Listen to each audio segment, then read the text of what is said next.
untuk saat ini ngomong di Surabaya, apalagi Jawa Timur aja yang lebih luas itu bisa dihitung jari. Kalau anak muda bisa hitung Jula-Juli itu, nah itu sudah langka.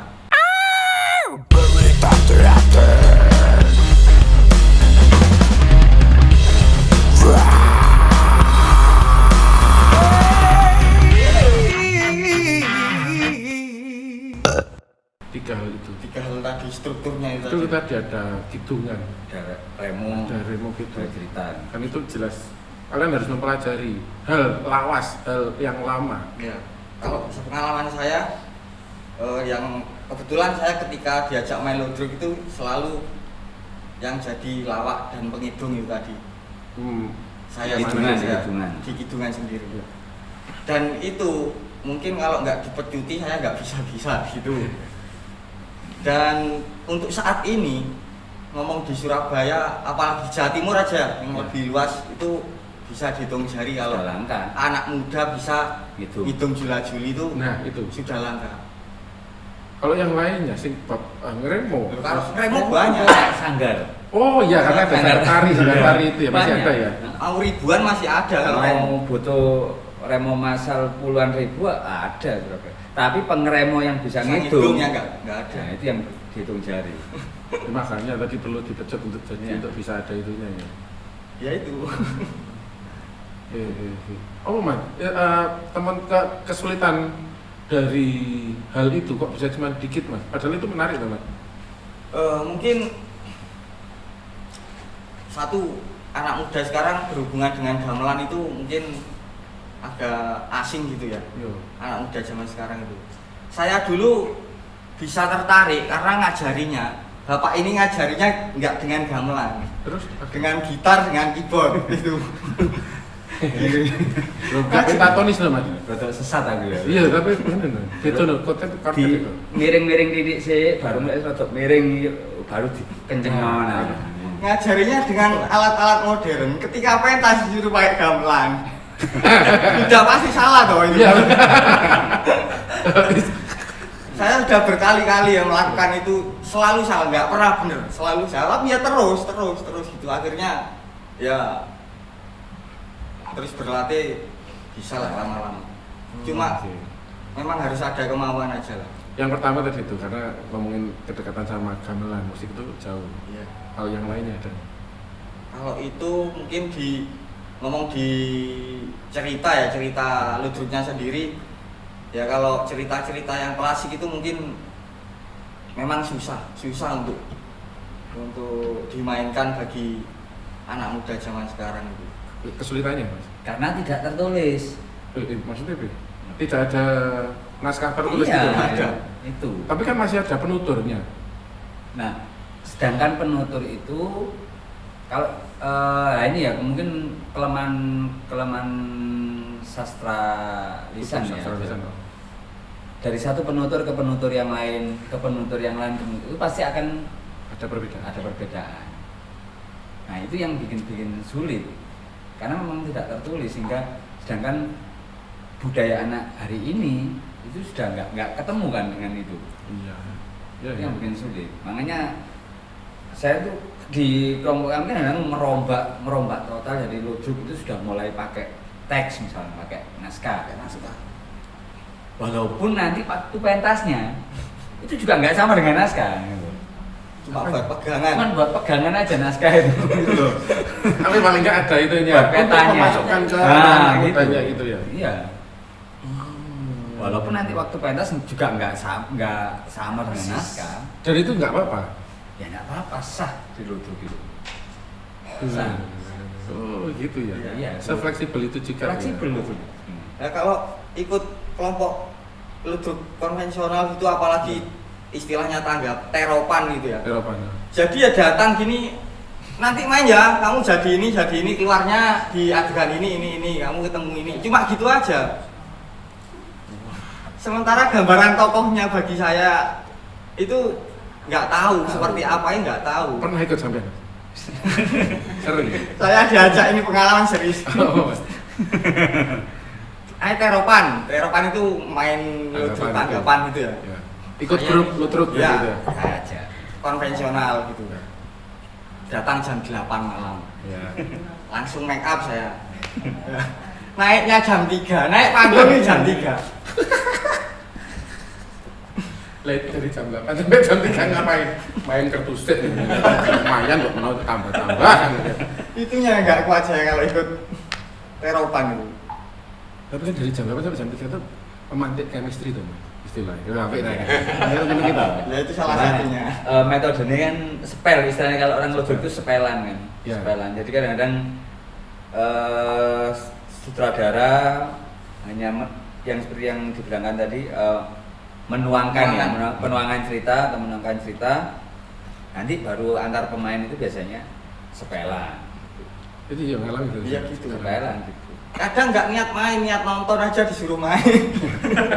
Lagi dibacain terus tetap tidak sepelan. Makanya kan kalau sama orang-orang yang konvensional ribet lagi, diajak sepelan ada nggak mau. Kok aja ketemu nang panggung.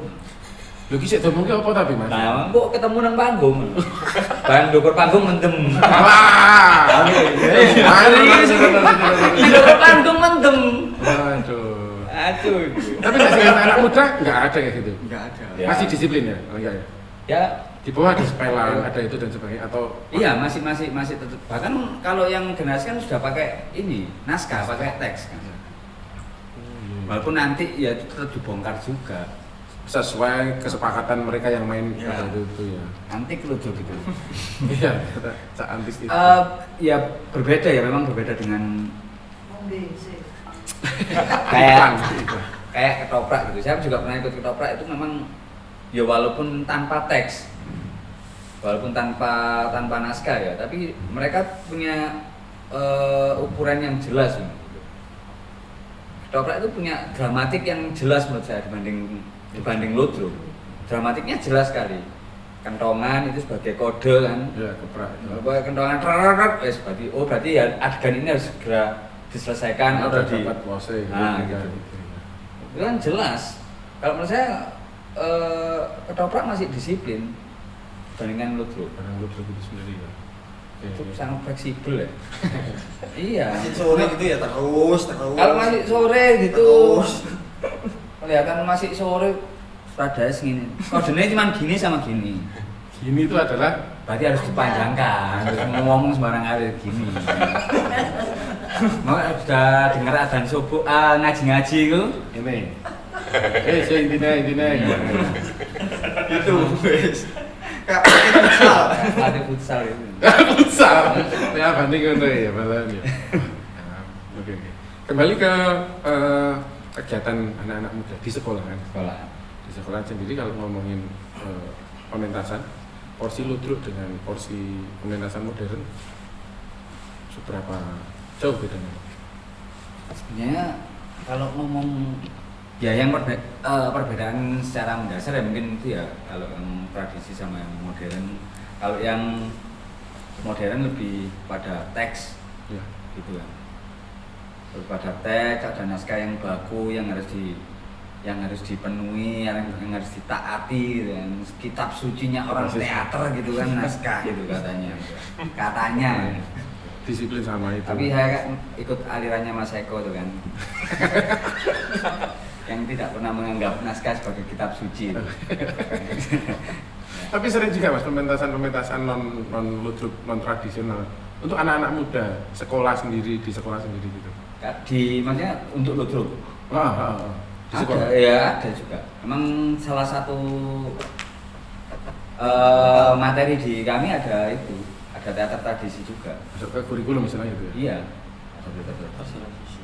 Prosesnya pada saat itu apakah juga seliar konvensional itu atau dibikin menjadi disiplin teater atau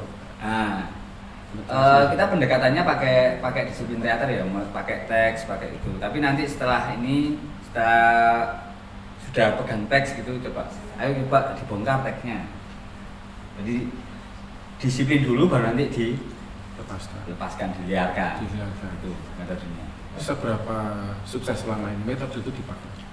Nah, kalau misalkan kalau menurut saya ada kelemahan dan kekurangannya. Ada kelemahan dan kelebihan. Kelemahan dan kekurangan pada. Jadi ada kelebihan dan kekurangannya. Kalau misalkan kalau kita pakai naskah gitu kan, itu memang rapi sih. Ya. Rapi. Sangat rapi. ABC dialognya itu jelas gitu. Bosankan. Dan tadi saudara nggak perlu gini-gini, nggak perlu Iya. gini-gini ya. Cuman kelemahannya akhirnya ya sangat teknis sekali. Sangat teknis dan sangat kaku. Itu sih menurut saya sangat teknis banget jadinya. Bosankan. Jadi sangat habis ini ngomong ini gini. Makanya akhirnya selalu kita combine kan gitu. Untuk metode pembelajaran selalu kita combine. Mereka biar mengenal naskah dulu, baru coba Pas. pendekatan keaktorannya yang lebih apa ya, pakai inner gitu, kita masukkan ke teater tradisinya. Oke. Nah, kalau proporsi gitu berarti peran-peran yang ada di dalam ludruk. Kalau ngomongin tentang konvensional gitu kan berarti juga ada tokoh-tokoh yang tradisional ya, katakanlah misalnya perangkat desa di situ atau apapun kayak ketika itu berubah menjadi teater jadi diperankan oleh anak-anak muda.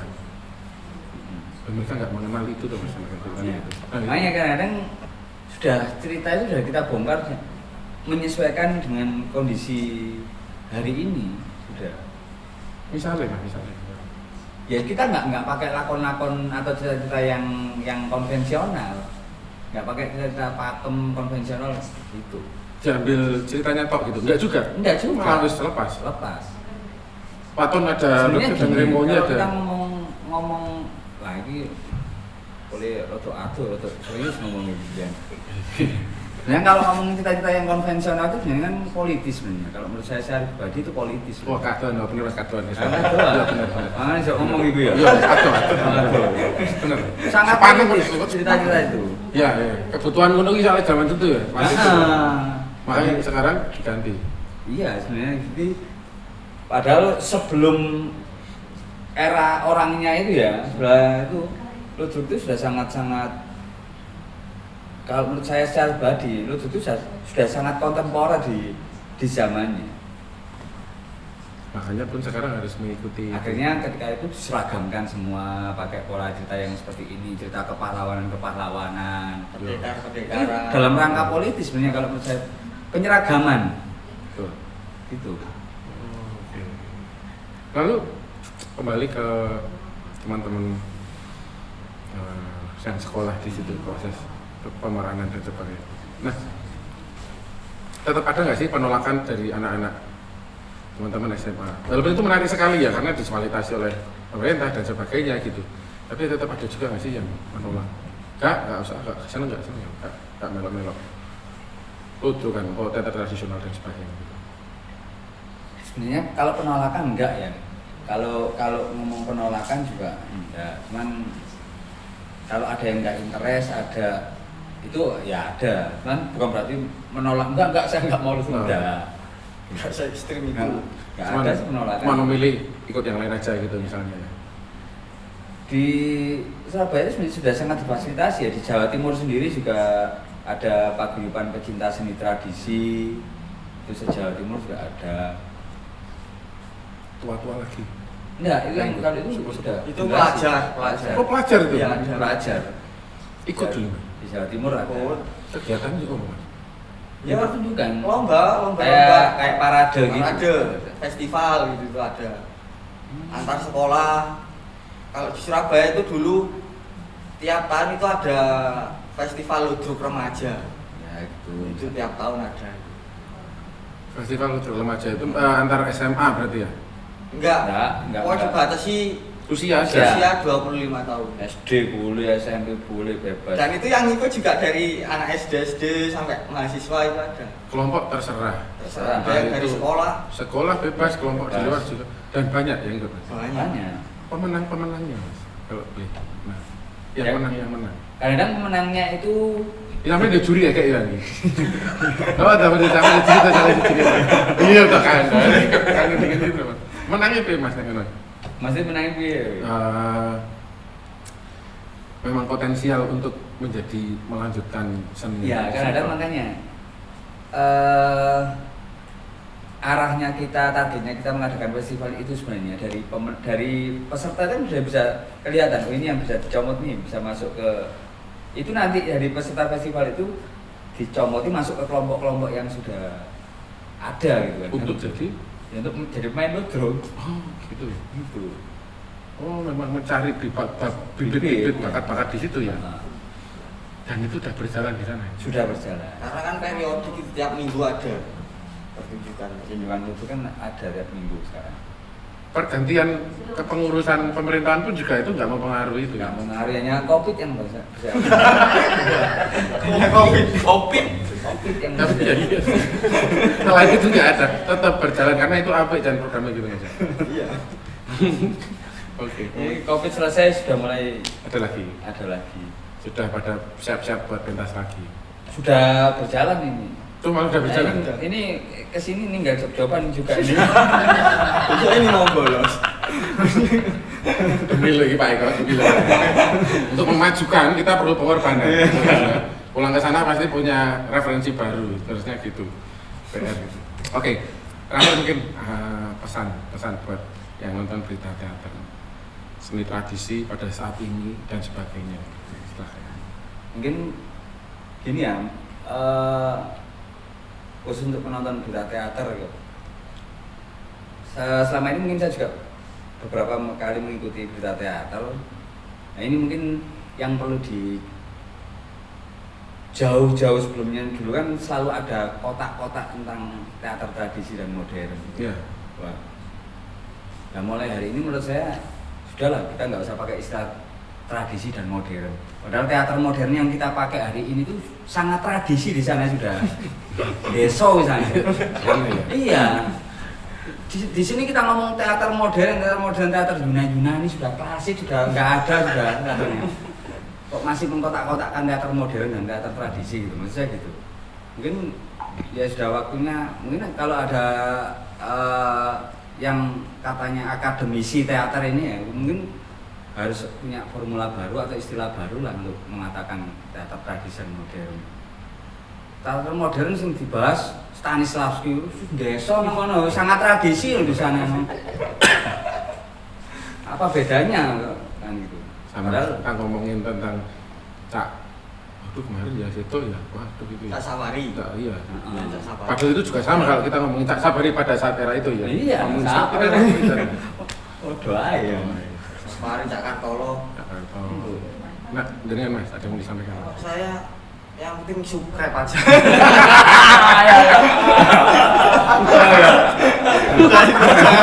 Itu tadi itu benar ya. Wes, angel-angel.